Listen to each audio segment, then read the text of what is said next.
Hey guys, this is Narendra. Welcome to one another new video. और आज है 17 अप्रैल और चलिए देख लेते हैं कि आज मार्केट ने किस तरह से रिएक्ट किया था.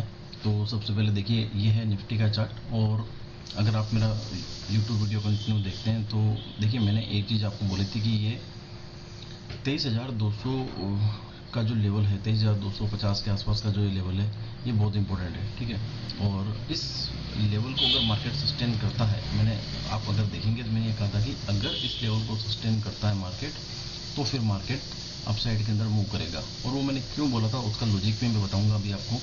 और देखिए, पहली चीज़ तो ये कि कल मार्केट के अंदर बहुत ही बढ़िया रैली आई है. अगर आप देखोगे तो करीब करीब 350 पॉइंट के प्लस मार्केट जो है अपसाइड के अंदर जाकर के क्लोज हुआ है. और अच्छी बात यह है मार्केट के अंदर, देखिए मैं आज की डेट में बोल रहा हूँ कि बहुत अच्छी बात यह है कि मार्केट ने 23,800 के लेवल को भी क्रॉस किया है. मेजर रेजिस्टेंस था ऊपर, उसको क्रॉस किया है. ठीक है, तो देखिए पहले मैं आपको बताता हूँ कि लॉजिक क्या था, क्यों मैंने ये बोला था. उसका लॉजिक ये था, ठीक है, अगर आप मेरे पुराना वीडियो देखोगे, मैंने आपको बताया कि थर्ड टाइम मेरे को इतना विश्वास नहीं होता कि मार्केट जो है अपसाइड जब जाता है तो मतलब यहाँ से क्रॉस कर जाए. लेकिन फोर्थ टाइम के अंदर या फिफ्थ टाइम के अंदर मतलब आप मानिए कि 100% चांस होते हैं कि मार्केट इस ऊपर की ट्रेंड लाइन को तोड़ के ऊपर जाएगा. ठीक है, दूसरी चीज़, अगर आप इस लेवल की बात करें तो अगर आप यहाँ पे एक 100 डेज का मूविंग एवरेज देखेंगे, ठीक है, देखिए मैंने मूविंग एवरेज आपके सामने लगाया है, तो आप देखिए कि ये 2 दिन जब सस्टेन हो रहा था मार्केट, तो मैंने ये कहा था अगर इसको सस्टेन करता तो एक बड़ी रैली आने वाली है. रीज़न ये था कि मार्केट अपने 100 दिन के मूविंग एवरेज के ऊपर आ गया था और ये एक मेजर सपोर्ट भी बना था. 2 दिन तक मार्केट जब उस जगह रुका, इसका मतलब वो सपोर्ट की तरह क्रिएट कर रहा था. तो देखिए मार्केट ने जब सपोर्ट क्रिएट किया, बायर्स को यहाँ पे विश्वास दिलाया कि अब नीचे नहीं जाएगा. ठीक है, क्योंकि अगर मार्केट को गिरना होता तो गिरता भी फास्ट है.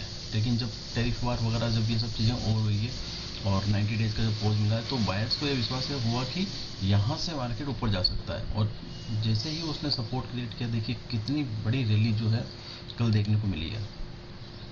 ठीक है, तो this is the about the Nifty. और निफ्टी के अंदर आगे क्या हो सकता है, देखिए मैं आपको सिंपल बताऊं, अगर आपको चार्ट पैटर्न अगर थोड़े बहुत भी अगर समझ में आते हैं या रेगुलर आप मेरे वीडियो देखते हो, तो आप देखिए यहाँ पे एक जो है एक बहुत ही बढ़िया डब्ल्यू टाइप का पैटर्न बना है. ठीक है, ये बहुत ही रेयर पैटर्न होता है, या ये बॉटम पे अगर बनता है तो इसका रिलेवेंस बहुत ज़्यादा होता है. आप देखेंगे बॉटम पे बना है.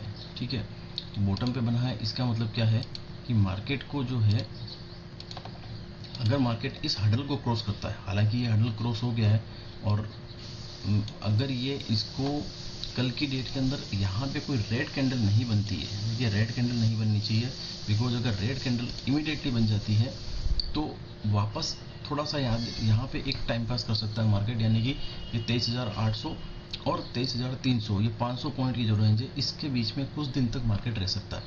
अगर रेड कैंडल नहीं बनती है, ठीक है, तो मार्केट डायरेक्टली इसके ऊपर ही ओपन होता है और उसके बाद में वापस यहीं पे सस्टेन हो जाता है. सस्टेन मीन्स कि इसी को वापस सपोर्ट बना लेता है. ठीक है, सपोर्ट बना मतलब जिस तरह से यहाँ पे सपोर्ट बनाया, मार्केट एक बार ऊपर गया, 1-2 दिन रुका और फिर देखिए एक बड़ी रैली आई है. उसी प्रकार से मार्केट अगर आज, ठीक है, जैसे 17 तारीख को ये इसने इसको क्रॉस किया है और अभी कल की डेट के अंदर मार्केट इसके ऊपर रहता है, कल फ्राइडे है तो यहाँ पे ऊपर रहता है, और उसके बाद में अगर ये मार्केट यहाँ से 1-2 दिन या एक दिन सस्टेन करता है, तो मार्केट निफ्टी जो है अभी नेक्स्ट जो इसका टारगेट है, ठीक है, वो करीब करीब 24,800 तक मार्केट जाएगा. और ये बड़ा फास्ट होगा. रीजन बिहाइंड कि मार्केट जो है वो देखिए जब गिरता है तब भी मौका नहीं देता है. ठीक है, क्योंकि नॉर्मली लोग वेट करते रह जाते हैं, मार्केट आपको मौका नहीं देगा. हमें अपॉर्चुनिटी ढूंढनी पड़ती है मार्केट में और अपने हिसाब से उसको देखना पड़ेगा. तो friends, this is the reason कि मार्केट आपको मौका नहीं देगा. अगर मार्केट को यहाँ से जाना है तो ये एक दिन हो सकता है होल्ड करे, लेकिन फास्ट यहाँ पे मूव कर सकता है. ठीक है, या वापस इसको रीटेस्ट करेगा और उसके बाद जाएगा. अगर रीटेस्ट करता है तो फिर थोड़ा टाइम लगेगा, लेकिन अगर जाना है तो इसको काफ़ी फास्ट ऊपर की तरफ जाएगा. देखिए जब गिरता है तब भी आप अगर देख रहे हो तो बड़ी स्पीड से मार्केट नीचे जाता है, और फिर जब रुकता है तब लोगों को थोड़ा दिमाग कि इसमें क्या करें सोचने का मौका मतलब बहुत कम देते हैं. मार्केट के अंदर नॉर्मली जो है आपको ये देखने को मिलेगा कि मार्केट का रिएक्शन है वो बड़ा फास्ट होगा. ठीक है, तो this is the my view about the Nifty. और अगर आप अभी देखोगे, अगर इंडेक्स के अंदर तो सबसे ज़्यादा बैंक निफ्टी है वो मार्केट को लीड कर रहा है. बैंकिंग के जो शेयर हैं वो मार्केट को लीड कर रहे हैं, लाइक आईसीसी, एसबीआई, कोटक, ये कल बहुत ही बढ़िया इन्होंने परफॉर्म किया था, ठीक है। तो उनको ध्यान में रखिए। अपॉर्चुनिटी के लिए मैं आपको बताता हूँ, जो अपॉर्चुनिटी मैंने दी थी उसके अंदर क्या हुआ। अगर आप मेरे लास्ट वीडियो देखेंगे, मैंने 3 अपॉर्चुनिटी दी थी। मैंने एक आपको बताया था इंडस टावर, तो एक बार उसको चेक कर लेते हैं। देखिए इंडस टावर मैंने आपको जब दिया था तब वो इस लाइन के नीचे था, 373 के आसपास था, और मैंने कहा 375 पे एंट्री बनानी है। ये देखो अभी भी लिखा हुआ भी है, ठीक है। तो 375 पे एंट्री बनानी है। जैसे नेक्स्ट डे इसने क्रॉस किया था, एक छोटी रेड कैंडल आई थी, ठीक है। तो कुछ मेरे फ्रेंड्स हैं जो उन्होंने रिवर्ट भी किया था कि देखो तुमने बताया था लेकिन स्टॉक चला नहीं है, बट मैंने उनको कहा था कि स्टॉक जो है 375 का लेवल क्रॉस कर चुका है, इसके अंदर आप वेट करो अगर पोजीशन है तो। और देखिए सिर्फ अगले 2 दिन के अंदर 6.4 यानी कि मोटा मोटी हम देखें तो 6.5% का रिटर्न दे दिया। गाइज एफडी के अंदर भी 7% रिटर्न मिलता है, वो भी पूरे साल के अंदर, 1 साल के बाद। अगर 3 दिन के अंदर 6.5% रिटर्न है तो आप समझ सकते हैं, ठीक है। और अगर आज ऊपर खुलेगा तो मेरे ख्याल से ये 10% के आसपास का रिटर्न हो जाएगा 3 दिन में, ठीक है। तो जैसा कि मैंने बोला था कि स्टॉक अगर इसको क्रॉस करेगा तो बड़ा लेवल जाएगा, और देखिए इसने एक ऊपर का एक रेजिस्टेंस है उसको भी क्रॉस किया है। तो अब इसका जो नेक्स्ट टारगेट है फ्रेंड्स वो यहाँ तक हो गया है, ये है करीब करीब 438। तो अब नेक्स्ट टारगेट, हालांकि इमीडिएटली मैं ये नहीं कहूँगा कि आएगा, हो सकता है बीच में कुछ टाइम पास करे और फिर ऊपर जाए, तो बट ये बहुत आ जाएगा, ठीक है। तो अगर आप देखेंगे जिस लेवल से हम अगर बाइंग करते हैं और ऊपर का तरफ देखें तो देखिए ये करीब 17% का रिटर्न हो रहा है अगर इस लेवल को अचीव करता है। गाइज 1 साल की एफडी के अंदर भी 7%, 7.5% से ज़्यादा रिटर्न नहीं है। अगर ये टारगेट महीने भर में भी आता है तो 17% का रिटर्न होता है। तो लॉजिकली हमें सोच करके काम करना चाहिए। और मैंने ये भी कहा था कि इस लेवल से नीचे एंट्री ही नहीं करनी है, बिकॉज कि कोई मतलब नहीं है ना, वापस स्टॉक यहाँ से नीचे चला जाएगा, ठीक है। अगर मैं कहूँ कहाँ से, मतलब ये स्टॉक जो है वापस यहाँ इस तरफ आ सकता है अगर हम लोग इसके नीचे एंट्री बनाते हैं। तो दैट इज़ द रीज़न कि मैं कुछ लिखता हूँ कि एंट्री इसके बाद ही बनानी है, तो वो उसका लॉजिक ये होता है, ठीक है। दूसरा मैंने आपको कहा था, जो स्टॉक बताया था वो मैंने बताया था गुड फ्राइडे फ्लिप्स। देखिए गुड फ्राइडे फ्लिप्स जिस दिन बताया था उस दिन यहाँ रेड कैंडल इसके आसपास था, ठीक है, 7200 के आसपास। और देखिए 2 दिन के अंदर ये स्टॉक भी जो है अपने मेजर हडल को क्रॉस कर गया है। एंट्री 7400 पे बनाने के लिए दी थी मैंने, तो 7400 देखिए का लेवल करीब करीब यहाँ पर है, ठीक है। तो ये एक मेजर रेजिस्टेंस था, उसको तोड़ के जो स्टॉक है वो ऊपर चला गया। नेक्स्ट टारगेट 8500, और इसके बाद बहुत जल्दी आते हुए देखेंगे, ठीक है। एक मैंने स्टॉक आपको बताया था एसबीआई लाइफ इंश्योरेंस। तो गाइज जब बताया था तब स्टॉक इस जगह पे था, ठीक है, मतलब रेजिस्टेंस को क्रॉस किया था, इसीलिए मैंने इस स्टॉक को अपने लिस्ट में शामिल किया था। और इस स्टॉक ने भी लास्ट जो है अगर आप देखेंगे तो 2 से 3 दिन के अंदर 4% का रिटर्न ये भी अपसाइड मूव इससे दे चुका है।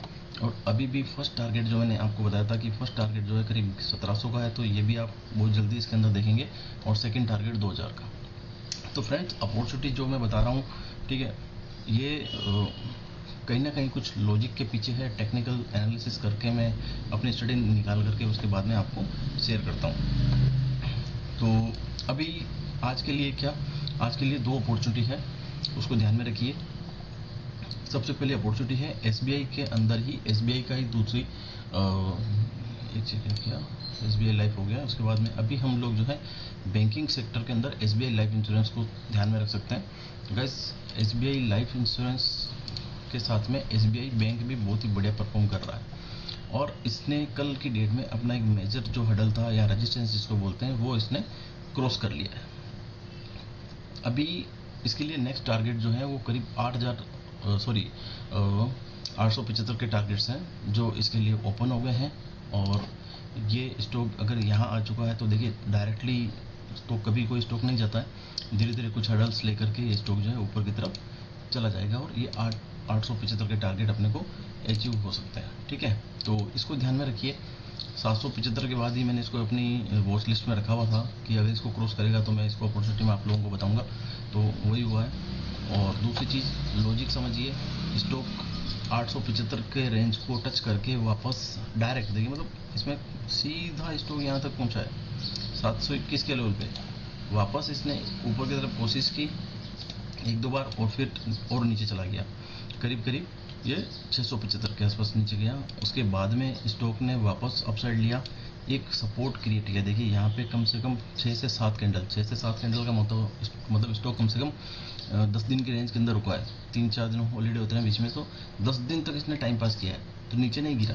दैट मीन्स कि ये एक सपोर्ट क्रिएट हुआ और वहाँ से स्टॉक ने वापस जो फर्स्ट अपने दो जो इसने कोशिश की थी वहाँ तक ये स्टॉक गया, वापस टैरिफ वार वगैरह जो भी वटएवर जो रीजन थे उस वजह से स्टॉक ऊपर फिर से नीचे आया और आज यहाँ पर है। अगर इस चीज़ को देखें तो देखिए टेक्निकल लैंग्वेज में अगर आप देखोगे तो यहाँ पे एक पैटर्न बोलते हैं जिसको इसको बोलते हैं हेड एंड शोल्डर पैटर्न, ठीक है।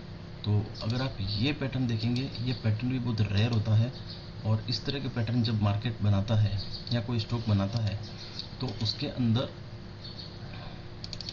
काफ़ी चांसेस रहते हैं कि ये अपने नेक का टारगेट देता है। नेक मीन्स कि जो इसकी ये नेक है, ठीक है, इसका टारगेट अप साइड में देता है। तो मैं अगर इसको यहाँ पे रखता हूँ तो ये टारगेट करीब करीब जो है 890 के आसपास के होते हैं। तो वही मैंने जो आपको बताया है, क्योंकि पहला हाई बन चुका है तो करीब करीब इस लेवल तक के टारगेट हमें आराम से देखने को मिल जाएंगे। तो गाइज SBI बैंक जो है उसको आप ध्यान में रखिए, बढ़िया एक पैटर्न बन रहा है इसके अंदर जैसे मैंने आप लोगों को बताया, और इस पैटर्न को ध्यान में रखते हुए अपन इसको अपने वॉच लिस्ट में शामिल कर सकते हैं, ठीक है। चलिए दूसरा स्टॉक देख लेते हैं। सेकंड इज भेल, BHEL, भेल स्टॉक जो है इसको ध्यान में रखिए। इसके अंदर भी सेम वैसा ही एक हेड एंड शोल्डर पैटर्न जो है क्रिएट हुआ है, उसका ब्रेकआउट भी हुआ है गाइस, और सिंपल सा है कि हमें यहाँ से लेकर के अपसाइड के अंदर करीब करीब ये 260 तक के टारगेट देखने को मिल सकते हैं फर्स्ट, ठीक है। और सेकंड के अंदर अगर आप देखेंगे तो इसका जो मेजर जो अपसाइड के अंदर मूव आ सकता है वो करीब करीब 325 के आसपास के टारगेट दे सकता है। तो देखिए स्टॉक अभी 227 पे ट्रेड कर रहा है और अगर ये अपने यहाँ तक के टारगेट्स पे जाता है तो करीब करीब 40 से 45% का रिटर्न होता है, which is very good return, ठीक है। तो इसको ध्यान में रखिए भेल को। तो दोनों स्टॉक मैंने बताया आपको, SBI लाइफ इंश्योरेंस एंड भेल, इनको ध्यान में रखिए। इसके अलावा एक स्टॉक और है फ्रेंड्स, वो भी मैं आपको बता देता हूँ, वो है इंडियन एनर्जी एक्सचेंज, ठीक है। हालांकि ये स्टॉक में पहले भी आपको बताया था, लेकिन इसको एक बार देखिए। एंट्री आफ्टर 185 के बाद ही मैंने बोला इसमें एंट्री करने के लिए, ठीक है फ्रेंड्स। मैं मतलब इसीलिए बोलता हूँ क्योंकि क्या होता है कि जल्दबाजी में एंट्री करने से एक नुकसान हो सकता है, या जो मेजर रेजिस्टेंस के ऊपर जाने के बाद हमें एंट्री करने का फ़ायदा ये होता है कि फिर वो सपोर्ट की तरह हमें एटलीस्ट एक सपोर्ट मिल जाता है, वो हमारे लिए भी एक सपोर्ट है, ठीक है। स्टॉक के लिए तो है ही, हमारा स्टॉप लॉस हिट नहीं होंगे तो उसके लिए भी एक सपोर्ट है, राइट। तो यहाँ से अगर आप पहले एंट्री करने जाएंगे तो हो सकता है स्टॉक यहीं से गिर के वापस नीचे की तरफ आ जाए। लेकिन अगर हम एक, जैसे मैंने इसमें लिखा है कि 185 के बाद एंट्री करनी है, तो 185 पे एक नीचे सपोर्ट क्रिएट हो गया, उसके बाद हमें एक सपोर्ट मिल गया कि हाँ अब स्टॉक अगर यहाँ रुका है और यहाँ से नीचे नहीं जाता है तो फिर ये नेक्स्ट टारगेट दे सकता है। तो इसीलिए हमेशा ये ध्यान रखिए, जल्दबाजी में किसी प्रकार का कुछ भी जो है मार्केट के अंदर हमें डिसीजन नहीं लेना चाहिए, सोचना चाहिए, समझना चाहिए, उसके पूरे एनालिसिस करना चाहिए। और अगर हमें इतनी नॉलेज नहीं है तो हमारे जो फाइनेंशियल एडवाइजर है उनसे हमें डिस्कस करना चाहिए, ठीक है। तो फ्रेंड्स अभी के लिए इंडियन एनर्जी एक्सचेंज जो है वो अपने सपोर्ट के ऊपर आ गया है। अब आप इसको 205 तक के टारगेट अचीव करते हुए देखेंगे और नेक्स्ट जो सेकंड टारगेट होंगे वो 245 होंगे, ठीक है, क्योंकि स्टॉक का हाई जो है वो 245 ही है। देखिए तो कोई भी स्टॉक है ना, वो जब गिरता है तो वो इसी तरह से वापस करता है, और कुछ मूविंग एवरेज होते हैं, जैसे 51 का मैं अगर आपको दिखाऊंगा 51 हो गया, या 100 का मूविंग एवरेज हो गया, ठीक है। तो स्टॉक क्या होता है कि जब ऊपर जाता है तो इनके रेजिस्टेंस लेता है, क्योंकि जब गिरता है तो इनके सपोर्ट लेता है। देखिए ये स्टॉक जैसे जब ऊपर था तो इसको सपोर्ट की तरह काम कर रहा था, यहाँ से प्राइस ऊपर चली गई, यहाँ से प्राइस ऊपर चली गई, यहाँ से देखिए इमीडिएटली ऊपर गई है। तो जब स्टॉक 100 मूविंग एवरेज के ऊपर है तो वो उसका सपोर्ट की तरह क्रिएट करता है, लेकिन जब स्टॉक नीचे आ जाता है तो फिर ये हमारा रेजिस्टेंस बन जाता है, यानी कि ऊपर जाने से हमें रोकता है। तो देखिए यहाँ से नीचे गिरा स्टॉक, यहाँ कोशिश थी नीचे गिर गया, यहाँ से ऊपर गया लेकिन इमीडिएटली नीचे चला गया, यहाँ भी कोशिश थी नीचे चला गया, ठीक है। और फाइनली जब इस मूविंग एवरेज को कैंडल ब्रेक करती है ना, तब वॉल्यूम बहुत चाहिए होता है। तो अगर आप देखो इस कैंडल ने ब्रेक किया तो इनके वॉल्यूम्स जो है वो एवरेज से ज़्यादा है, ठीक है। और उसके बाद में ये स्टॉक धीरे धीरे ऊपर की तरफ जा रहा है। तो that is the reason moving average जो है वो रेजिस्टेंस की तरह और सपोर्ट की तरह भी काम करते हैं। तो मूविंग एवरेज को भी हमें देखना चाहिए। ये आप मुझे कमेंट्स में बताइए तो मैं आपको मूविंग एवरेज किस तरह से सपोर्ट रेजिस्टेंस का काम करते हैं, या आपको जो भी मेरे से हेल्प चाहिए कि ट्रेंड लाइन किस तरह से मार्किंग करनी चाहिए। तो वो सब चीज़ें अगर आप मुझे कमेंट सेक्शन में डालेंगे तो मैं जो है आप लोगों के लिए वो भी मैं एक वीडियो बनाऊंगा जो और लर्निंग पर्पज से और टेक्निकल एनालिसिस हम किस तरह से कर सकते हैं, क्या क्या देखते हैं, तो उसके लिए भी हम एक वीडियो बनाएंगे। तो फ्रेंड्स थैंक यू, इस वीडियो के लिए इतना ही। और ये जो भी स्टॉक्स में बताता हूँ बार बार आप लोगों को मैं रिपीट करके बोलता हूँ फ्रेंड्स कि ये कोई भी एडवाइजरी टिप नहीं है, ये मेरी स्टडी है, मेरा एनालिसिस है। मैं ये करने के बाद में आप लोगों को शेयर करता हूँ सो दैट कि आप मार्केट में जाके देखें कि स्टडी काम करती है या नहीं करती है, टेक्निकल्स जो है वो वर्क करते हैं या नहीं करता है। ठीक है, आप एक नॉर्मल ब्लाइंडली किसी चीज़ को अगर देख रहे हो या किसी के कहने पे ऐसे अगर टिप की तरह अगर बाई करते हो तो हम कभी भी प्रॉफिट नहीं बना सकते। तो गाइस मैं केवल स्टडी को शेयर कर रहा हूँ, आप स्टडी देखिए, आप स्टॉक कौन सा है उस पर भी ज़्यादा फोकस मत कीजिए, आप स्टडी देखिए कि वो स्टडी कैसे काम करती है। लाइक कि जैसे मैंने इंडस टावर बताया था तो उसके मैंने पूरे लॉजिक्स बताए थे। ठीक है, कि किस तरह से स्टॉक नीचे गिरा, किस तरह से हडल लेके नीचे आया और वापस सपोर्ट बना के ऊपर गया, और जब ये यहाँ पे था तो मैंने सारा आपको लॉजिक बताया कि क्यों जो है मार्केट ऊपर जा रहा है, नीचे जा रहा है, या स्टॉक किस तरह से क्या परफॉर्म कर रहा है। तो दैट इज़ द रीज़न कि हमें थोड़ा सा एनालाइज करना चाहिए, स्टडी करनी चाहिए, उसके बाद ही मार्केट में जाना चाहिए। फ्रेंड्स वापस के लिए निफ्टी एक बार देख लीजिए। ठीक है, अभी मेजर जो रेजिस्टेंस था इसके ऊपर आ गया है, और आज अगर इसके ऊपर कैंडल बनती है तो आपको 24,800 तक के लेवल बहुत ही जल्दी देखने को मिलेंगे। तो friends thank you so much, video के साथ बने रहिए, कमेंट सेक्शन में बताइए, सजेस्ट कीजिए जो मेरे वीडियो के अंदर अगर आपको कुछ कमी भी लगती है तो उसको भी सजेस्ट कीजिए ताकि हम लोग जो है उसको भी इम्प्रूव कर सकें। और मेरी अपॉर्चुनिटी आपको कैसे लग रही है उसके बारे में बताइए, और किसी भी प्रकार के टिप एडवाइजर को फॉलो मत कीजिए, अपनी खुद की स्टडी कीजिए और अपने फाइनेंशियल एडवाइज़र को कंसल्ट कीजिए, उसके बाद ही जा करके मार्केट के अंदर कोई इन्वेस्टमेंट के डिसीजन लीजिए। Thank you so much.